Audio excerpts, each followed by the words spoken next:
vamos abrir a nossa Bíblia em 1 Timóteo, ou melhor, 2 Timóteo, no capítulo 3.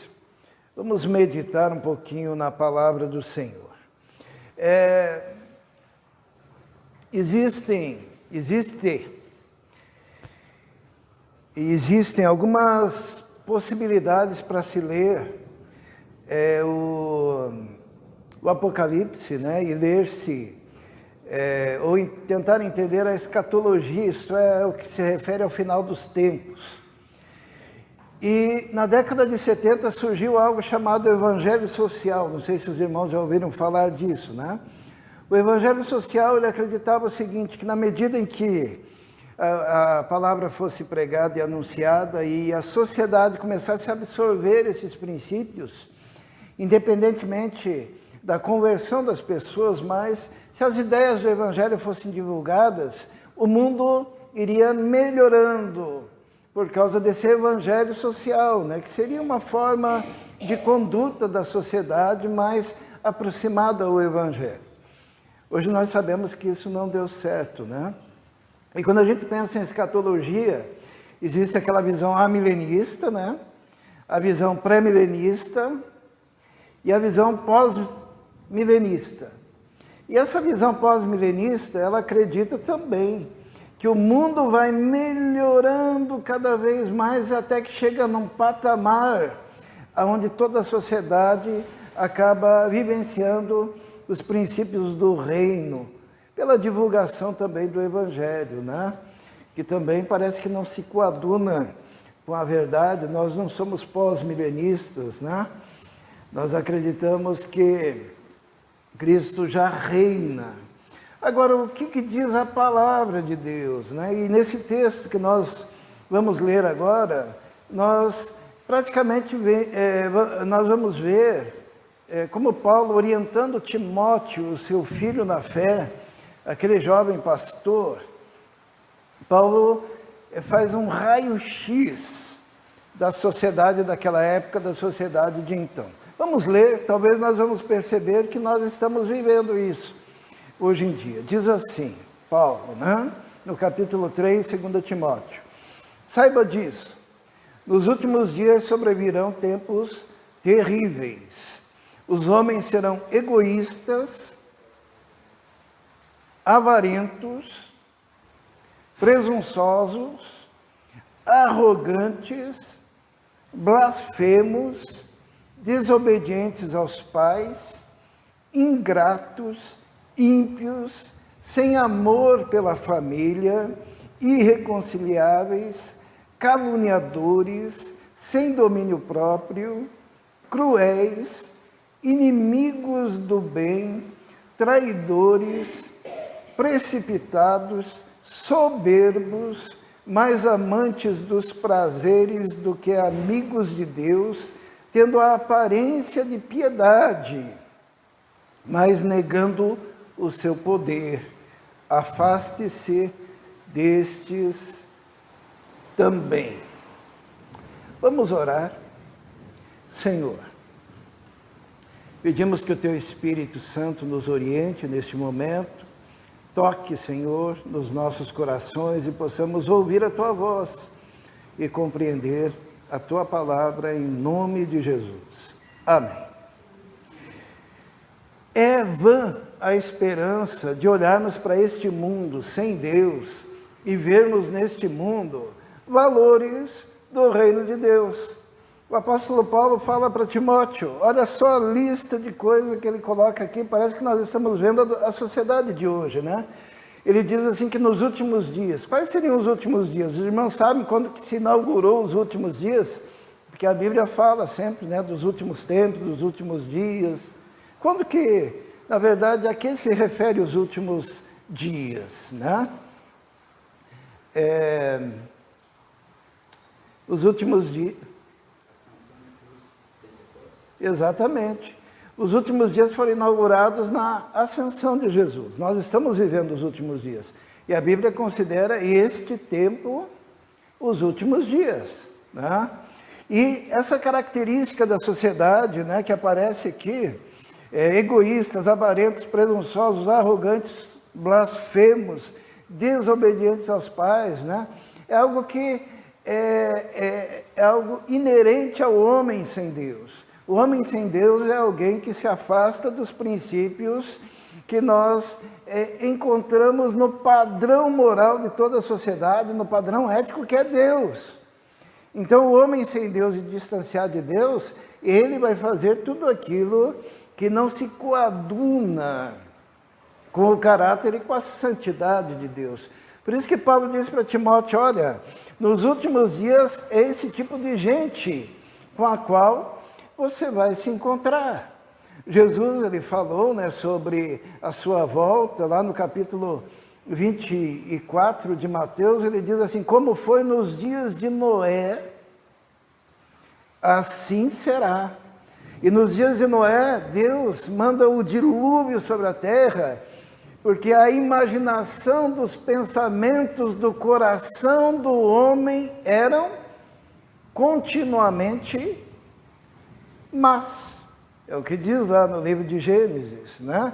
O homem tinha uma inclinação para o mal. E essa inclinação nós encontramos ainda nos dias de hoje. Quando nós ouvimos o que se passa nos nossos dias, na nossa sociedade, nós podemos encontrar isso, o egoísmo, que seria a ideia do homem pensar apenas em si, pensar apenas nas suas vantagens pessoais, né? O egoísmo, a presunção. O Israel falou agora há pouco, né, da ciência, que se considera superior à revelação e superior a tudo, né? E muitas vezes olha de cima para baixo para qualquer tipo de pensamento que leve o homem à possibilidade da existência de um Deus. Isso é presunção. Nós vivemos hoje um discurso da presunção da ciência e da presunção do homem, um discurso antropocêntrico, né? Desobedientes aos pais. Vivemos uma sociedade hoje que aqueles valores que colocam os pais numa posição de dignidade e de respeito que deve haver por parte dos filhos, está sendo destruído na própria educação, nas escolas. E muitas vezes os pais são considerados como antiquados, pensamentos retrógrados, né? Pessoas que não devem ser ouvidas ou respeitadas, ingratos, ímpios, sem amor pela família. Há uma batalha hoje em dia que nós estamos travando também para manter os valores da família, né? Porque a família tem sido totalmente atacada nesse período, como foi atacada na época de Noé, como foi atacada na época de Sodoma e Gomorra.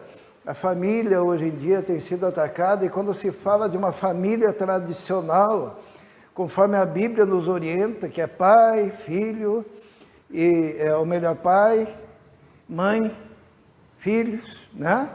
Numa estrutura bíblica, muitas vezes somos até zombados, né?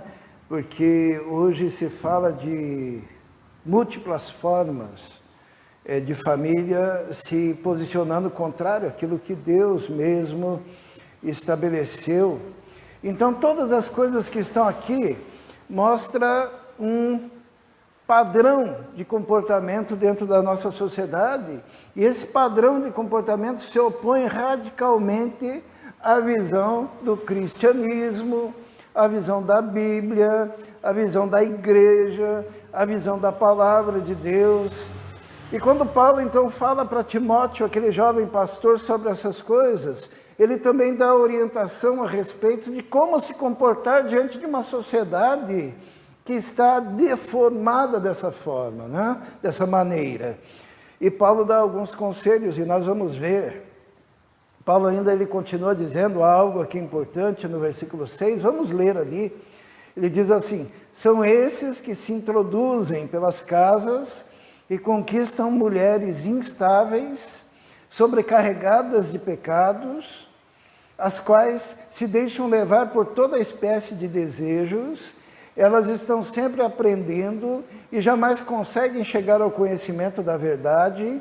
Como Janes e Jambres se opuseram a Moisés, esses também resistem à verdade, são reprovados na fé, não irão longe, porém, como no caso daqueles, a sua insensatez se tornará evidente a todos. Então Paulo diz, olha, esse tipo de situação é semelhante àqueles indivíduos que se introduzem na casa de mulheres, e Paulo usa um termo diferente aqui, ele não fala mulheres, ele fala mulherinhas, sobrecarregadas de pecado, que sempre aprendem e nunca conseguem chegar ao conhecimento da verdade. E ele usa como exemplo Janes e Jambres. Janes e Jambres são aqueles magos que se opuseram a Moisés, né? Os irmãos se lembram lá no capítulo 7 de Êxodo, diz que Deus falou assim para Moisés, olha, quando pedirem de você um sinal, faça o seguinte, é aquele caso da vara que se transforma numa serpente, né? E quando Moisés e Arão fizeram aquele milagre, o faraó chamou os seus magos e eles reproduziram os mesmos milagres de Moisés. Só que a serpente de Moisés e de Arão engoliu as serpentes dos magos, mas eles faziam as mesmas coisas.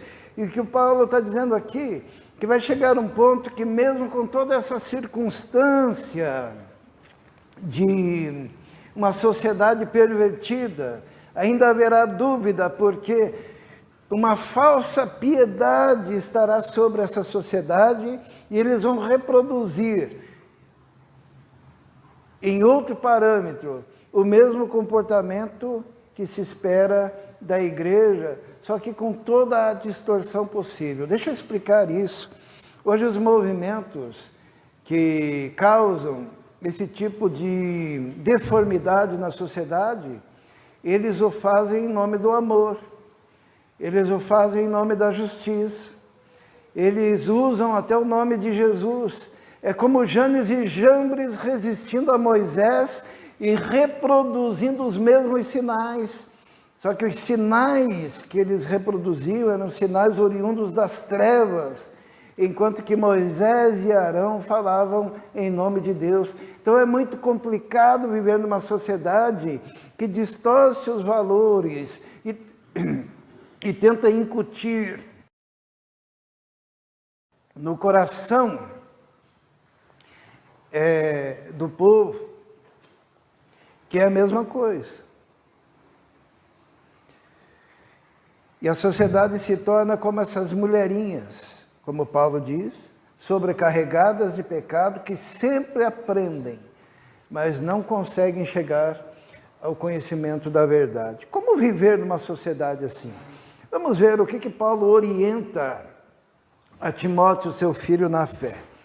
Ele diz assim no versículo 10, mas você, eu gosto disso, né? Mas você, ele está falando a Timóteo, o seu filho na fé, sabendo que Timóteo era um crente, alguém que tinha aceitado o Senhor, tinha ouvido a mensagem, tinha sido transformado pelo poder de Deus. Paulo diz assim, porém, né? Porém você tem que ser diferente.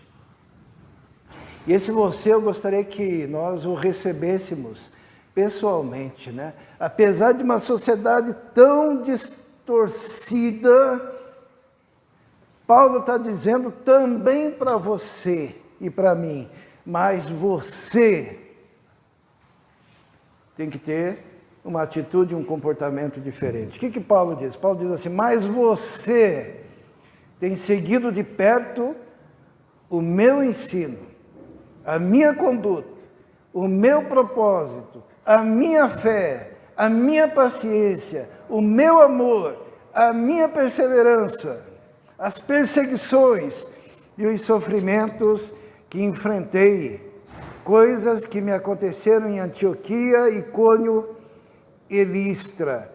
Quanta perseguição suportei, mas de todas essas coisas o Senhor me livrou. Mas você, o que Paulo quer dizer aqui para Timóteo? Que nós, assim como Timóteo, devemos observar os homens de Deus que estão lá na Bíblia. No caso, Paulo está dizendo, Timóteo, olha o que está acontecendo comigo. Olha o que está acontecendo comigo. Você tem seguido de perto o meu ensino. Se firme no meu ensino, na minha conduta, no meu propósito, na minha fé. Será que é fácil seguir o exemplo de Paulo? Paulo está dizendo, olha para mim e siga meu exemplo. Se nós lemos o final desse capítulo 3 e o começo do capítulo 4, nós vamos descobrir que Paulo diz que ele está sendo derramado como libação e que o final da sua carreira está próximo e que o final da vida dele seria numa masmorra, aonde ele estava passando frio e necessidade. E Paulo está dizendo, olha, numa sociedade assim, não espere grandes coisas, mas fica firme e olhe para mim e siga o meu exemplo. Mesmo que seguir o exemplo de Paulo seja caminhar para a masmorra, mas na obediência do Senhor e da palavra do Senhor. Ele diz assim no versículo 12, de fato, todos os que desejam viver piedosamente em Cristo Jesus serão perseguidos. Quantos? Todos. Todos os que desejam viver piedosamente. O que é viver piedosamente? A ideia de piedade não é a ideia de dó, não. A ideia de piedade é reverência, é temor, é culto, é adoração, é serviço fiel ao Senhor. Todo aquele que quer servir ao Senhor piamente padecerá perseguições. Eu estive fazendo uma visita essa semana, foi na sexta-feira, para um casal. É bem interessante o que aconteceu com aquele casal, né? Ele é pastor há muitos anos, a maior parte da sua vida ele foi pastor da Igreja do Evangelho Quadrangular. A esposa dele também era considerada pastora da igreja, né? E aconteceu algo, ele deu o testemunho dele para mim, na sexta-feira, quando eu fui visitá-lo. Aconteceu algo. Sabe o que aconteceu? Ele entendeu o Evangelho. Ele entendeu o Evangelho. Ele falou assim, pastor, quando a minha esposa compreendeu o Evangelho, ela entrou em parafuso, porque as práticas que nós estávamos fazendo na igreja não eram corretas à luz do Evangelho. E daí ela falou com o marido, e ele entrou em parafuso, porque ele começou a estudar a Bíblia e percebeu que tinha alguma coisa errada.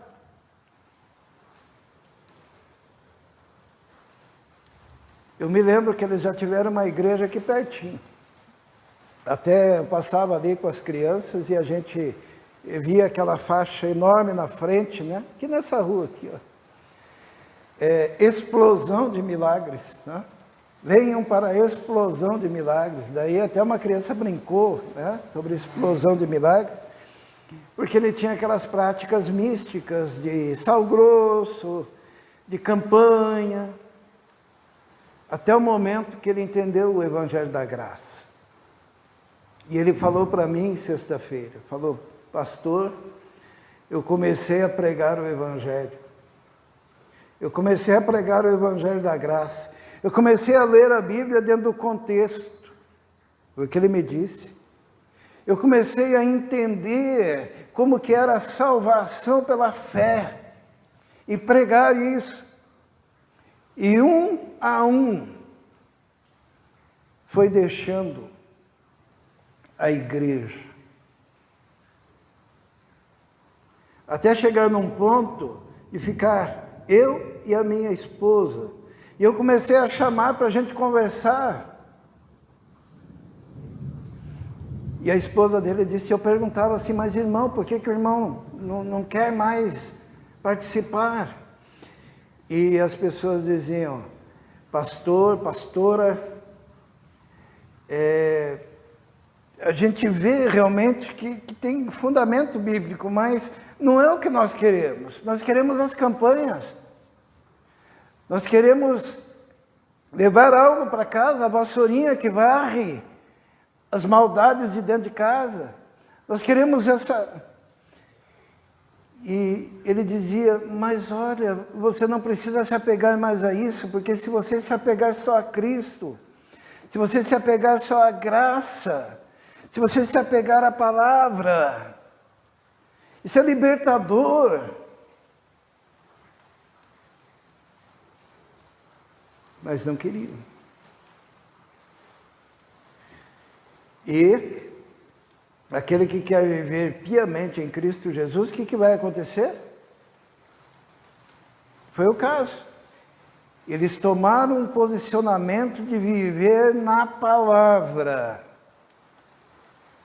E a partir dali, a batalha se tornou noutro nível. Porque eles estavam sendo treinados desde que ingressaram naquele ministério anterior, a atrair pessoas para a igreja através de engodos e campanhas e misticismos. E quando eles abandonaram isso, também acabaram entrando naquela crise, porque agora eles já eram diferentes, eles não podiam mais retornar àquele tipo de comportamento. Paulo está dizendo aqui para Timóteo, Timóteo, nesse mundo cheio dessas coisas que eu descrevi, você tem que ser diferente. Você não pode fazer a obra de Deus usando as ferramentas do diabo, do engano, do embuste, da mentira. E Paulo, no versículo 14, ele dá o segundo caminho para Timóteo naquela situação. Ele diz assim, quanto a você, porém, permaneça nas coisas que aprendeu e das quais tem convicção, pois você sabe de quem você aprendeu. Os irmãos sabem de quem que Timóteo aprendeu? Hã?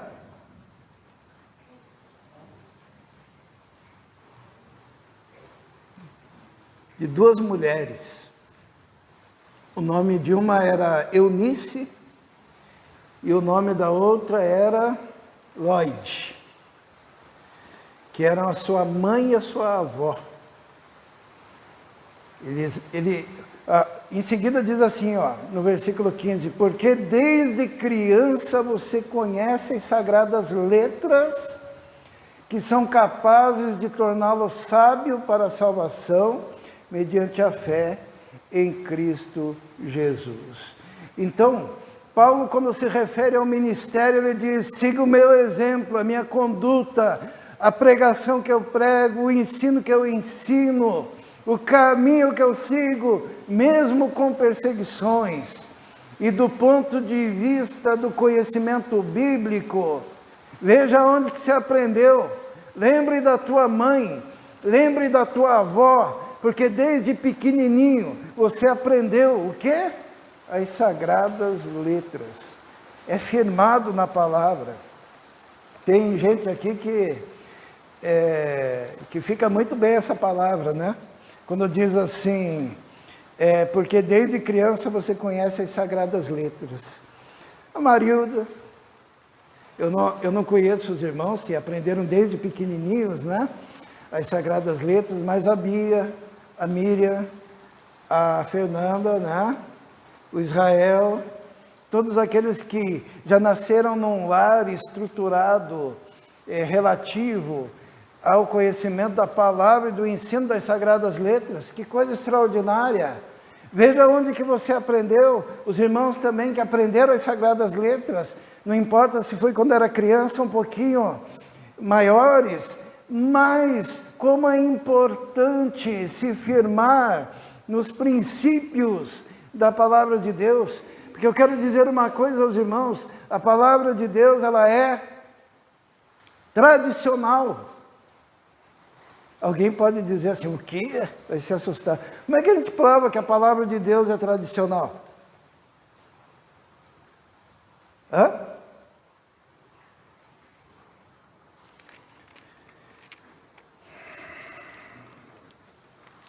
Vamos ler.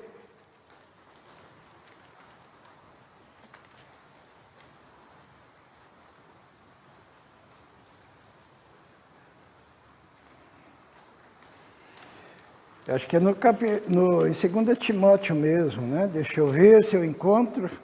Né? Capítulo 2, 2 Timóteo, capítulo 2. Olha só o que diz ali, ó. Nós estamos no capítulo 3, só voltar um pouquinho no capítulo 2, versículo 1 diz assim: porque você, meu filho, fortifique-se na graça que há em Cristo Jesus. E as palavras que ouviu dizer na presença de muitas testemunhas, confie-as a homens fiéis, que sejam capazes de ensinar outros. Suporte comigo os meus sofrimentos. Então, o que Paulo diz aqui?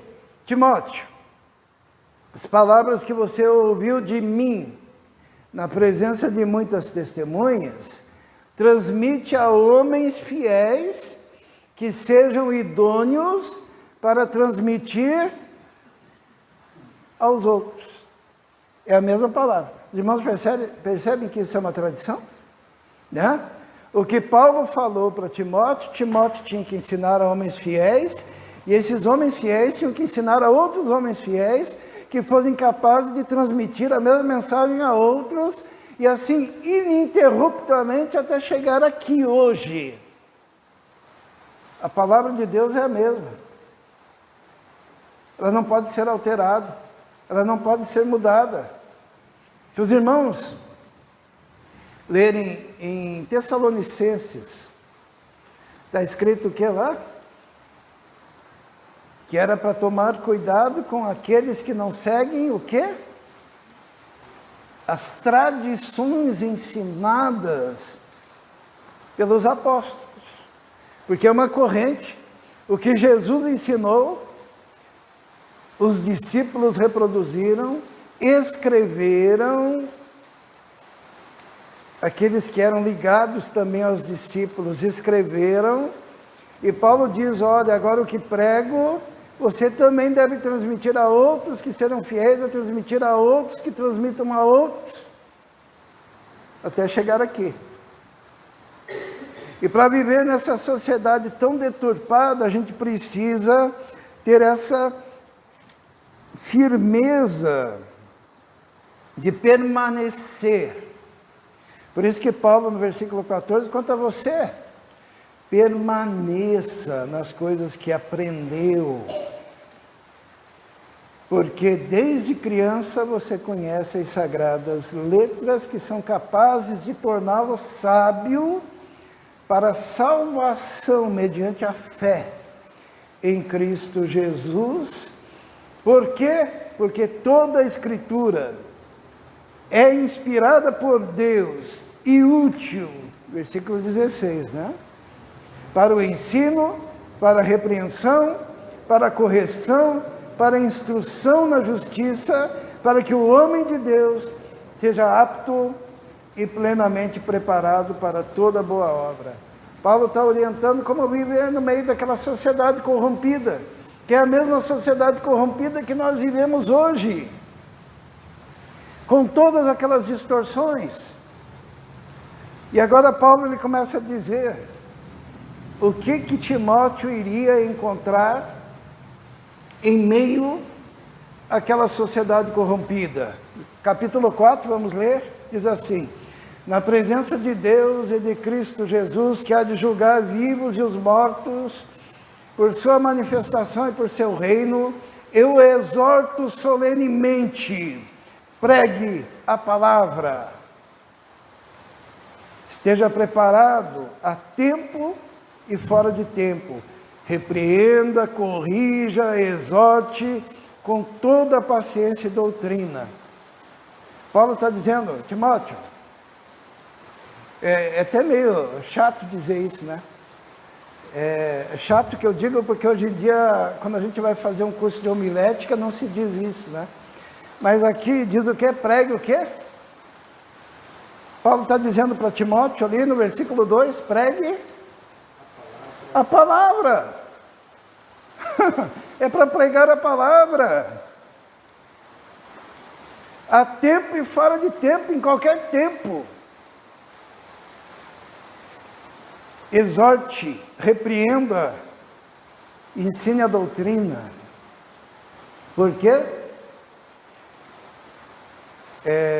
Porque virá tempo, versículo 3, em que não suportarão a sã doutrina. Ao contrário, sentindo coceira nos ouvidos, juntarão mestres para si mesmos, segundo os seus próprios desejos. Paulo está dizendo assim, Timóteo, nesse tempo difícil que você vive, pregue a palavra, ponto. Por quê? Porque a maioria desse povo que ele acabara de descrever, teria coceira nos ouvidos. O desejo de ouvir. O quê? Coisas conforme os seus próprios desejos. Aqui a gente aprende o que é pregação e o que não é pregação. Pregação é pregar a palavra. Fora disso, é ajudar o povo a coçar o ouvido com aquelas coisas que eles gostam de ouvir. E essas coisas que eles gostam de ouvir são coisas que afagam os seus próprios desejos. O que o homem mais deseja, a não ser ouvir coisas agradáveis ao seu próprio coração? Pregue a palavra, não é para ficar contando piadinha.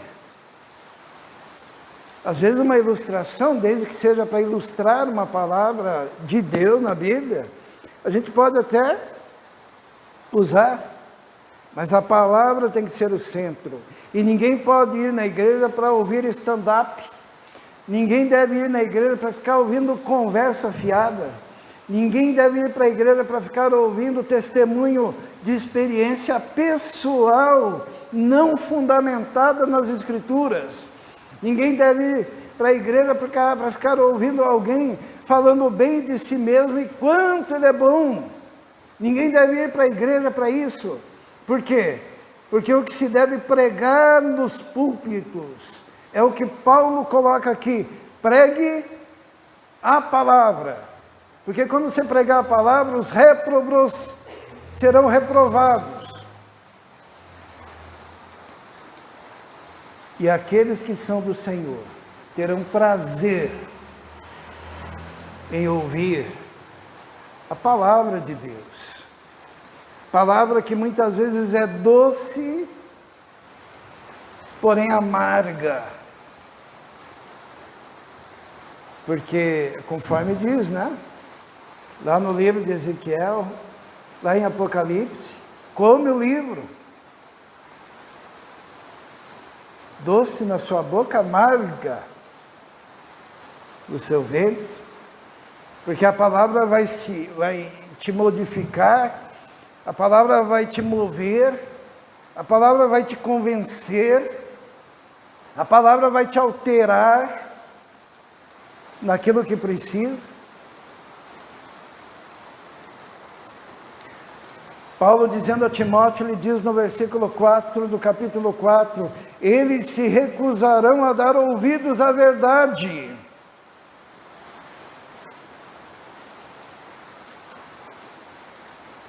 Aquela geração descrita por Paulo ali no começo do capítulo 3, não gosta da verdade, não ama a verdade.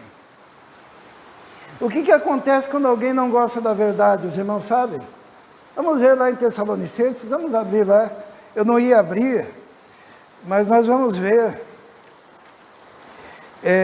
No capítulo 2, o que acontece com quem não ama a verdade? Diz assim, falando sobre o final dos tempos e o anticristo, diz assim no versículo 9: a vinda deste perverso é segundo a ação de Satanás, com todo o poder, sinais, no capítulo 2, versículo 9, tá? Com todo o poder, sinais e maravilhas enganadoras.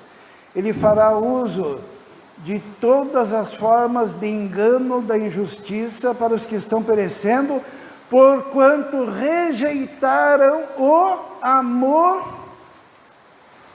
à verdade, que os poderia salvar. Por essa razão, Deus lhes envia um poder sedutor, a fim de que creiam na mentira. É o anticristo. O espírito do anticristo funciona assim. A pessoa não ama a verdade, ela é seduzida pela mentira. Voltando lá para Timóteo, no capítulo 4, diz assim, olha que coisa terrível, né? Diz assim no versículo 4, eles se recusarão a dar ouvidos à verdade, voltando-se para fábulas. Como são atraentes as fábulas, né? Como são atraentes. Quando o indivíduo, em vez de pregar a palavra, prega a palavra, é o que está escrito ali como orientação a Timóteo, né? Ele prega a fábula, prega a historinha da carochinha, prega a conversa fiada. Eles se recusarão a dar ouvidos à verdade, voltando-se para os mitos. Você, porém, de novo Paulo fala que nós somos diferentes.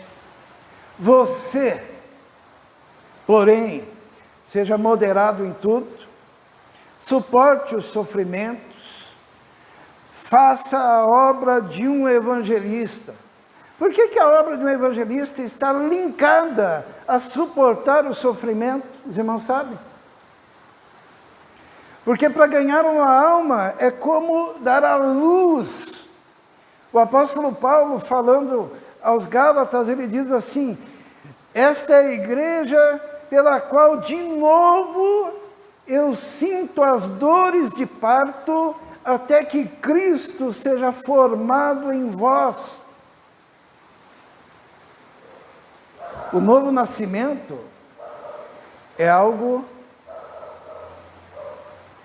poderoso, forte, e quase que um parto por fórceps, para que a pessoa venha para a luz de Cristo. E Paulo, ele diz assim: faz a obra de um evangelista, suporte o sofrimento, seja moderado em tudo e cumpra plenamente o seu ministério.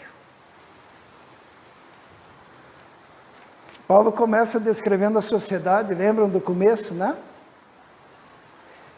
Como que nós devemos viver nessa sociedade de hoje que está assim. Da mesma forma que Paulo está orientando a Timóteo aqui.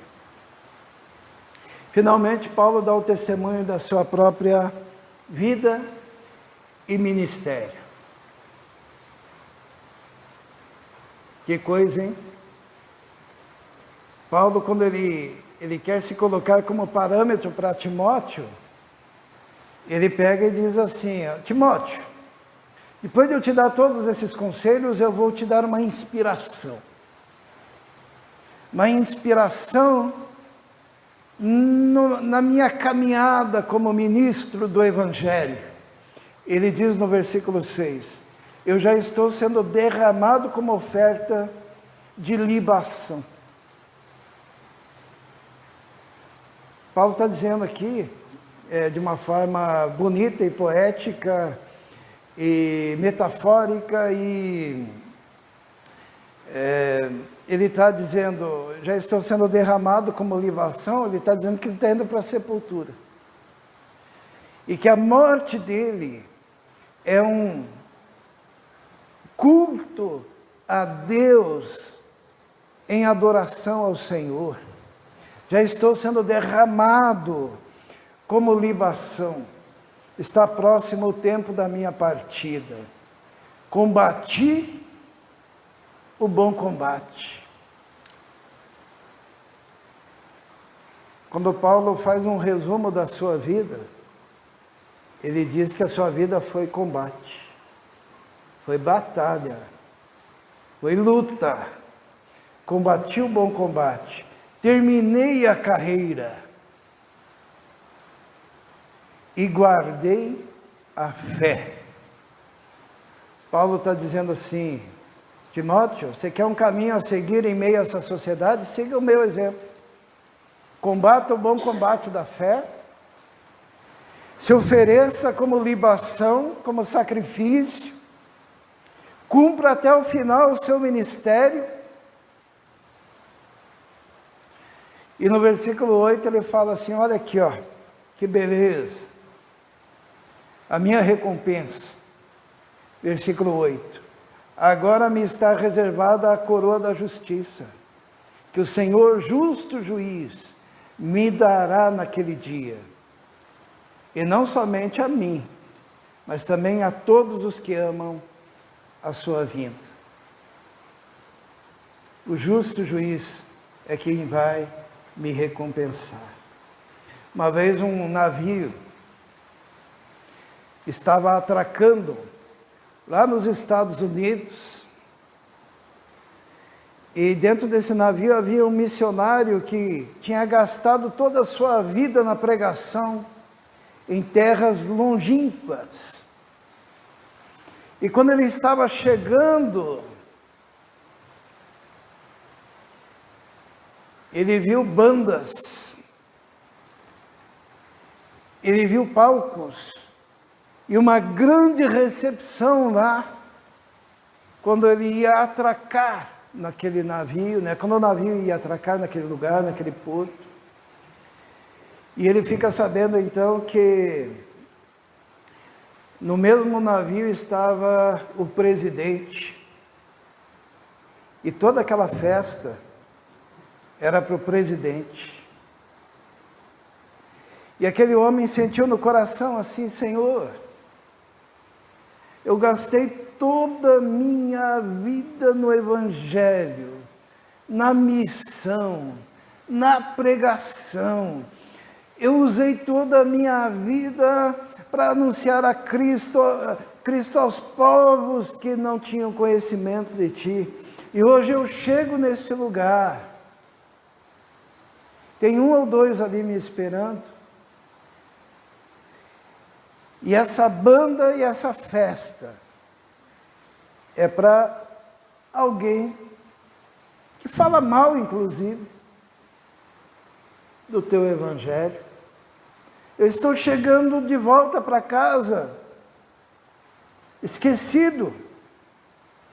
Nem a igreja veio me recepcionar. E Deus falou no coração dele, você ainda não está chegando em casa. Você ainda não está chegando.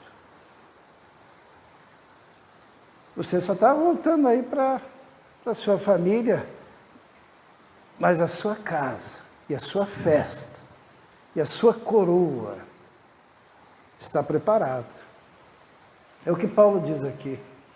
Agora me está reservada a coroa da justiça, que o Senhor justo juiz me dará naquele dia, e não somente a mim, mas também a todos os que amam a sua vinda. Existe uma recompensa para quem é fiel. fiel até a morte, na pregação do Evangelho da Graça. Hoje nós olhamos a sociedade e Paulo a descreveu aqui, que o homem não muda, o homem é assim. E nós vivemos às vezes pensando, por que, Senhor? Mas nós temos aqui